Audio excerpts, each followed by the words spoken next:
Colubus, et la fin de la 5e race. Notre civilisation décadente.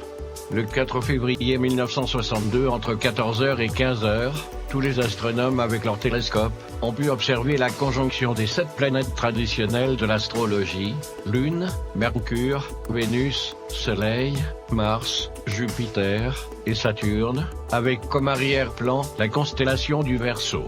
Ce fut un véritable embouteillage du corridor céleste. Une conjonction planétaire extraordinaire. Il y eut alors une éclipse de soleil. Une conjonction de mondes, comme celle qui eut lieu cette année-là, à cette date et à cette heure-là, n'arrive pas tous les jours, mais uniquement quand une nouvelle ère commence. Ainsi donc, les faits sont les faits, et devant les faits, nous devons nous incliner. L'orbe, c'est-à-dire l'écart entre les planètes les plus éloignées de ce rassemblement planétaire, est de 16 degrés seulement. Un tel embouteillage dans le corridor céleste ne se produit qu'au moment où commence une ère nouvelle. Il annonce la fin des temps et le passage d'ère Colubus.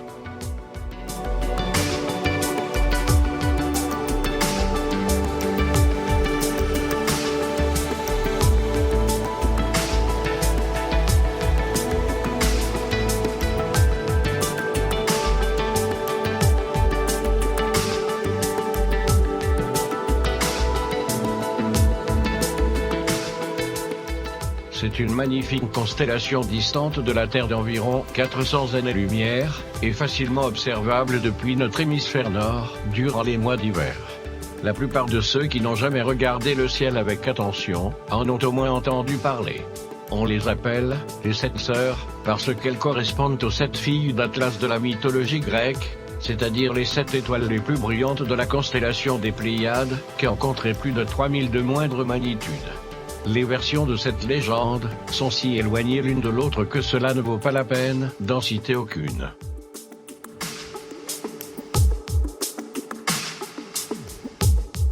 Alcyone est le soleil central des Pléiades, c'est un soleil très particulier. Autour de lui gravitent plusieurs autres soleils. Alcyone est entouré d'une sorte d'anneau. Mais à la différence de ceux de Saturne, qui sont composés de roches, de météorites et de poussière de sable, l'anneau d'Alcyone est invisible, car il est composé de particules photoélectriques et constitue un vortex énergétique qui insuffle la vie et le mouvement à notre galaxie à travers un vaste champ gravitationnel. De quelle sorte de radiation s'agit-il? De radiation résultant de la désintégration des électrons. Les électrons fractionnés libèrent de l'énergie, un type d'énergie que certains auteurs appellent manasique. Ce mot provient d'un terme sanskrit, manas.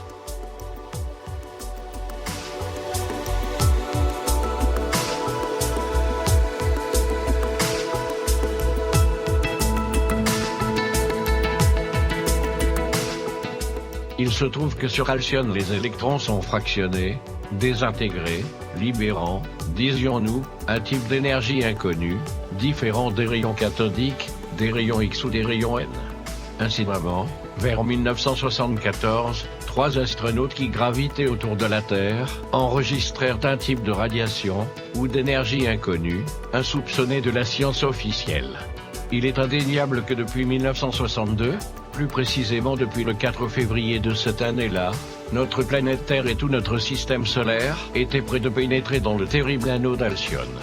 Ce qui s'est probablement déjà produit vu les changements qui s'opèrent dans le comportement des humains et de la nature. Cet anneau est gigantesque, il a un diamètre de plusieurs années-lumière. À un certain moment notre système solaire entrera dans l'anneau d'Alcyone. Ce qui s'ensuivra, très peu de gens le soupçonnent. L'énergie photonique rayonnée par cet anneau possède des propriétés extraordinaires, et elle est capable de transformer la matière en profondeur. Le rayonnement de la ceinture de photons transmute les atomes jusque dans leur noyau, et modifie la structure physique et chimique des molécules. La matière vivante subit le même sort que la matière minérale. La structure bioorganique des êtres vivants a d'ailleurs déjà commencé à subir de profonds bouleversements, qui auront bientôt des répercussions biologiques, physiologiques, morphologiques et génétiques. La conséquence en est que les espèces végétales et animales sont en train de se transformer radicalement. Bientôt la vie sur Terre pourrait ne plus du tout ressembler à ce qu'elle est encore aujourd'hui.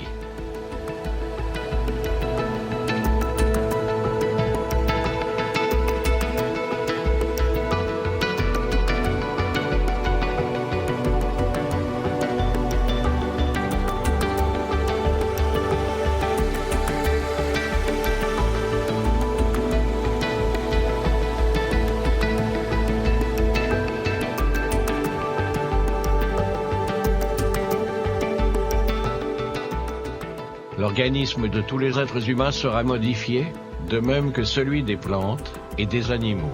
Nombre de plantes qui n'existent pas encore, plusieurs espèces animales dont les germes sont latents au fond des mers, ou au creux des rochers, ou dans les montagnes les plus lointaines, seront vivifiées par la radiation, et viendront par conséquent à l'existence. Cet événement se produit approximativement tous les 10 000 ans. Il est survenu antérieurement et il surviendra de nouveau dans le futur, car, obéissant au transit céleste, notre système solaire devra repasser à travers l'anneau d'Alcyone. La radiation de l'anneau d'Alcyone exerce une influence déterminante sur la rotation de notre planète. Cela signifie que la vitesse de rotation de la Terre sur son axe deviendra plus lente, et comme conséquence ou corollaire, notre monde tournera autour du Soleil sur une orbite plus grande, il s'éloignera un peu plus du centre solaire. Le basculement de l'axe de la Terre par rapport à l'écliptique sera alors complété. Les pôles sont en train de dégeler à cause, notamment de la déviation de l'axe terrestre, c'est une chose qui a été scientifiquement démontrée. En 1904, ce nord magnétique s'est déplacé vers le nord-est à environ 15 km par année. En 1989, la vitesse s'est accrue pour atteindre la soixantaine de kilomètres par an. En effet, de nos jours le pôle magnétique ne coïncide plus avec le pôle géographique. Avec la terrible radiation d'Alcyone, les pôles précipiteront leur déviation. En prêtant attention, nous pouvons constater que les saisons sont déjà altérées. Les printemps que nous avons n'ont rien du printemps, et il y a des vagues de froid sans précédent en plein milieu de l'été. C'est comme si les saisons étaient en train de disparaître.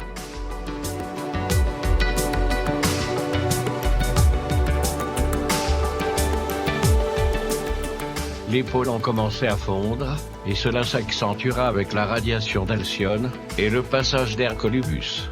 Le dégel des pôles provoquera la dérive des glaciers. Ainsi, les glaces envahiront tout l'hémisphère nord et tout l'hémisphère sud, seule la zone équatoriale sera vivable.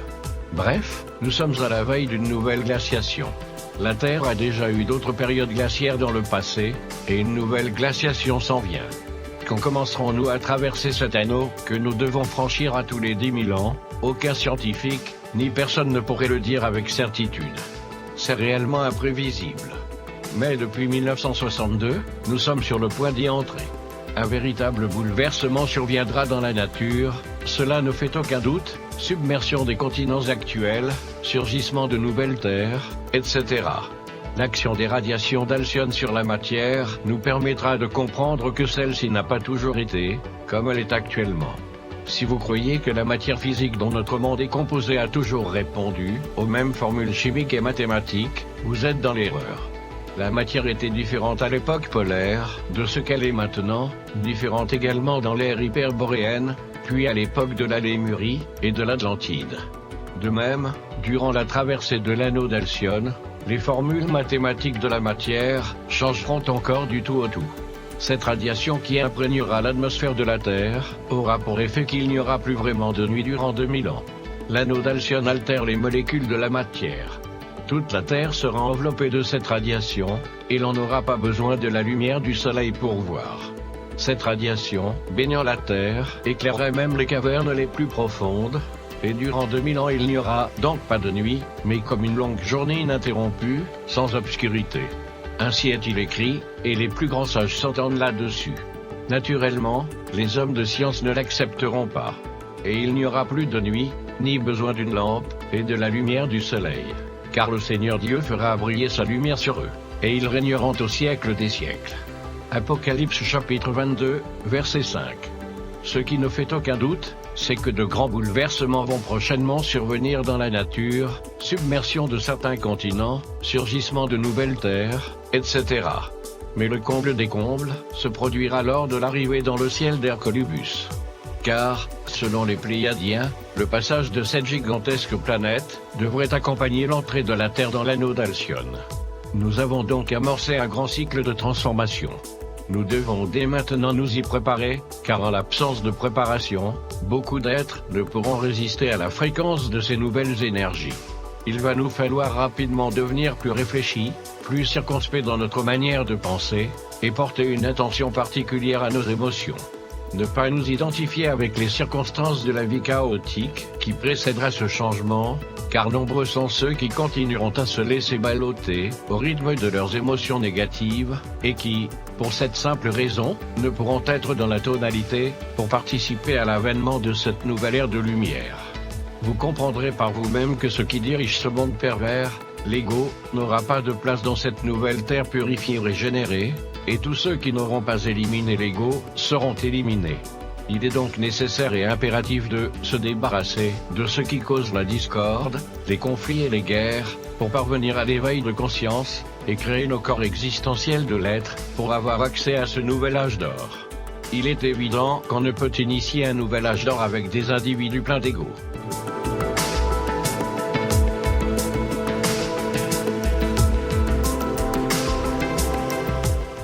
Mais le comble des combles aura lieu avec l'arrivée dans le ciel d'Hercolubus.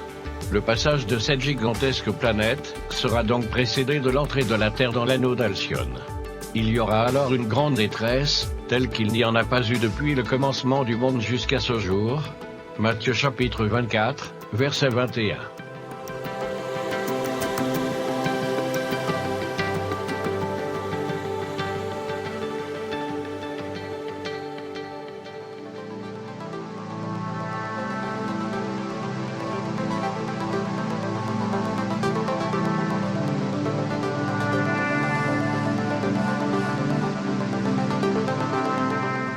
Absinthe, nom donné à Hercolubus dans l'Apocalypse de Saint Jean. Hercolubus, qui est déjà dans notre système solaire, n'est pas encore visible à l'œil nu. Cependant, les rayons de l'anneau d'Alcyone sont déjà en contact avec le système solaire. Ces deux événements précipiteront la grande catastrophe de l'Apocalypse de Saint Jean. Les Assyriens sont ceux qui l'ont appelée la planète Nibiru. La meilleure fiche sur elle provient de l'enregistrement historique de 4000 ans de la Chine. En réalité, il n'est pas une planète de notre système solaire, mais d'un système solaire complet, Tailos, hors de notre système. Lorsque cela se produira, l'attraction formidable du magnétisme d'Hercolubus produira une violente accélération du processus de révolution des axes de la Terre, et c'est alors que surviendra la catastrophe. Quand Hercolubus traversa le ciel, à la fin du Kali Yuga du continent Atlante, le déluge universel survint, les mers se déplacèrent, changèrent de lit, et il en fut fait de l'Atlantide. Les Antilles et les Canaries sont des vestiges de l'Atlantide. L'Espagne et la Méditerranée délimitent un grand triangle catastrophique, avec le Sumatra, Asie-Pacifique, et le territoire du Chili, jusqu'à ce que toute la Terre soit secouée par le cataclysme global, zone délimitée au début des calculs astronomiques de Ferrada, publié en 1999. Muñoz Ferrada explique que cela est dû à l'approche catastrophique d'une planète-comète, avec une queue de milliers d'astéroïdes, et 3 lunes, appelées Hercolubus, ou planète X, qui finira par passer à 14 millions de kilomètres de la Terre, accélérant le grand changement géophysique qui avance déjà. L'astronome chilien a précisé la masse, la vitesse, le temps orbital, la trajectoire, et les conséquences terribles d'Hercolubus sur notre système solaire.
その2秒後には福島県郡山市。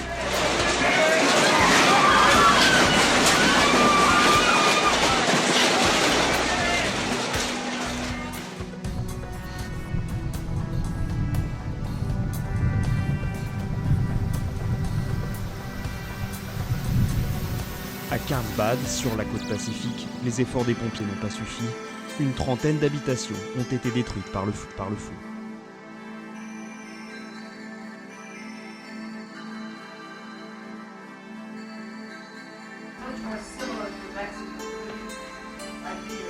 At 5:04 p.m., Latin American Studies 1 was underway at UC Santa Cruz. They have a family group that's very strong and is fighting with us for second place.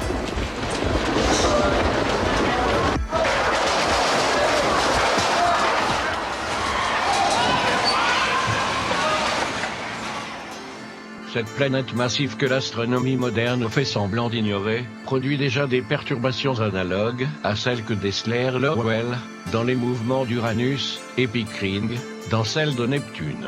Au passage, les calculs indiquent la présence probable d'une très grosse planète encore invisible, produisant des étranges anomalies dans le système solaire, ce que confirme aujourd'hui tout le dérèglement du climat, produisant des tremblements de terre de haute intensité, des tsunamis, et des ouragans et typhons dévastateurs.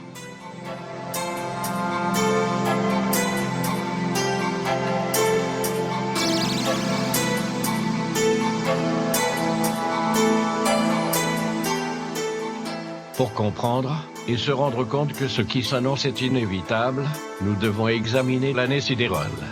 Cette année comprend 25 968 ans, et une fraction, terrestre. Notre système solaire se déplace autour de la ceinture zodiacale jusqu'à revenir aussi à son point de départ originel. C'est alors la fin des temps de l'année sidérale, qui se termine avec le passage d'Herculubus et le changement de signe dans la ceinture du zodiaque. Assurément, cette année stellaire comporte aussi 4 saisons qui affectent aussi notre vie terrestre. La philosophie hindoue a toujours conçu le temps d'une manière cyclique, où on retrouve les 4 saisons dans les 4 yugas.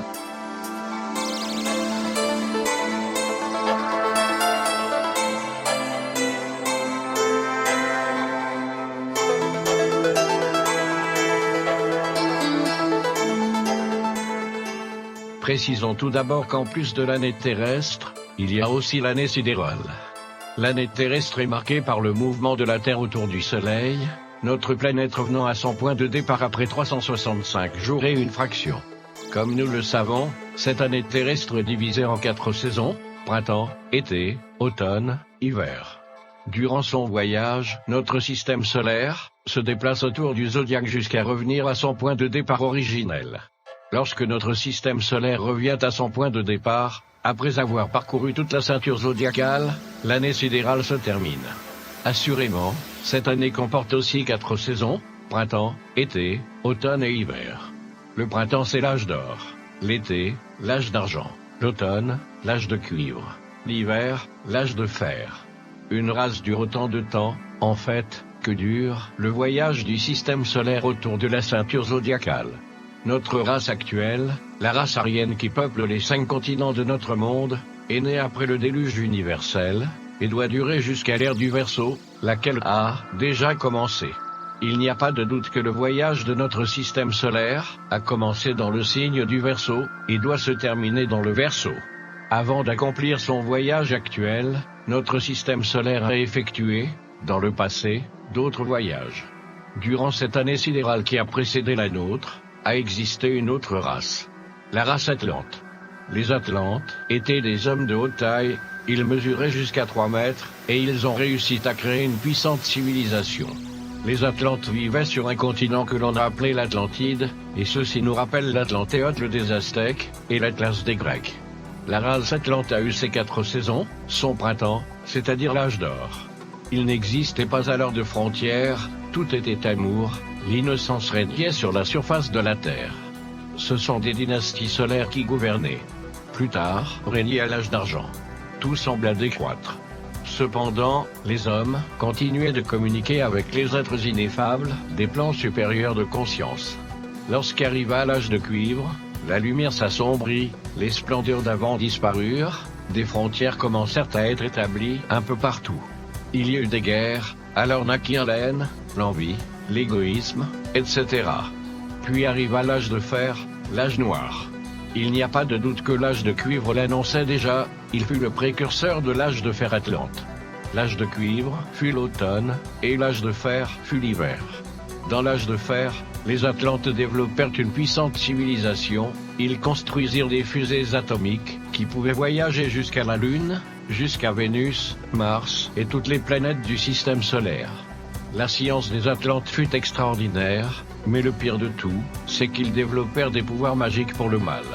En plus d'être des hommes de science, les Atlantes étaient des magiciens. L'Atlantide a dégénéré et assombré dans la magie noire et l'anthropophagie. Les guerres atlantes, dans les derniers temps, furent épouvantables. On utilisa l'énergie nucléaire. Les bombes atomiques anéantirent plusieurs cités précieuses de l'Atlantide, jusqu'à ce que, pour finir, le système solaire eut achevé son voyage autour de la ceinture zodiacale. Alors, un grand maître appela les gens pour leur communiquer ce qui allait arriver, mais les gens ne l'ont pas cru, ils le raillèrent, ils se moquèrent de lui, et à la veille de la grande catastrophe, ils mangeaient, se divertissaient, se donnaient en mariage, mais le lendemain, ils étaient devenus des cadavres. Des millions de personnes périrent. Il y eut une révolution des axes de la Terre, et les mers se déplacèrent, changeant de lit. Ce qui était les pôles devint l'équateur, et ce qui était l'équateur se dressa verticalement pour constituer les pôles. Toutes ces puissantes cités de l'Atlantide furent submergées dans l'océan que l'on a appelé Atlantique, pour commémorer le continent englouti. Et ce maître, à la tête de son peuple, arriva à s'enfuir avant que les eaux orageuses de l'océan n'engouffrent le continent Atlante. Ceux qui purent se sauver de la grande catastrophe émigrèrent vers les hauts plateaux de l'Asie centrale. Notre race est née après le déluge. C'est avec ces rescapés que commence le repeuplement de la Terre, pour donner la 5e race, la race aryenne qui peuple aujourd'hui les 5 continents. Lorsque Hercolubus est passé dans le ciel, à la fin du Kali Yuga à Atlante, il y eut alors ce fameux déluge universel, et l'Atlantide fut engloutie par les eaux. Notre civilisation est arrivée à son âge de fer avec les mêmes symptômes de la race atlante, et sur le principe de la loi de récurrence, passera par le même chemin. La nouvelle catastrophe approche. La grande aiguille de l'horloge cosmique pointera alors sur l'heure ultime de la fin des temps. Les évangiles nous disent qu'il y aura des signes de la fin des temps dans le soleil, dans la lune et dans les étoiles. Les Indiens Hopi nous parlent de l'étoile bleue, qui quand elle sera visible, annoncera la fin de ce monde bancal, et nous l'avons déjà vu et photographié. Avec le passage d'Hercolubus pour cette fin des temps, nous pouvons utiliser les énergies révolutionnaires d'Hercolubus, et les puissantes radiations de l'anneau d'Alcyone pour travailler sur nous-mêmes, et réaliser un changement radical, au moyen de la psychologie. Celles-ci nous aideront énormément pour l'éveil de la conscience dans tous les plans astral, mental, causal, par la technique et la méthode de l'autoconnaissance. Un enseignement vous est donné gratuitement pour vous permettre de vous préparer à cet événement. N'hésitez pas. Informez-vous. Un centre d'enseignement de la gnose vous aidera dans ce travail. La gnose est la porte du temple où sont enfermés les mystères du Dieu vivant. Il n'y a pas de raccourci pour accéder à la gnose, connaissance, ni de nirvana sans amour. L'ère du Verseau est l'ère des révélations, de la résurgence. Tout ce qui a été caché sera révélé. Il y a trop longtemps que nous sommes maintenus dans l'ignorance, et le mensonge par les religions, et les gouvernements, de ce qui est essentiel, à l'existence et au développement harmonieux de l'homme en relation avec son environnement, et avec l'univers. Cette civilisation a été bâtie sur des mensonges, et des crimes, et ne résistera pas à la puissance de la loi d'amour. Paix, amour et liberté.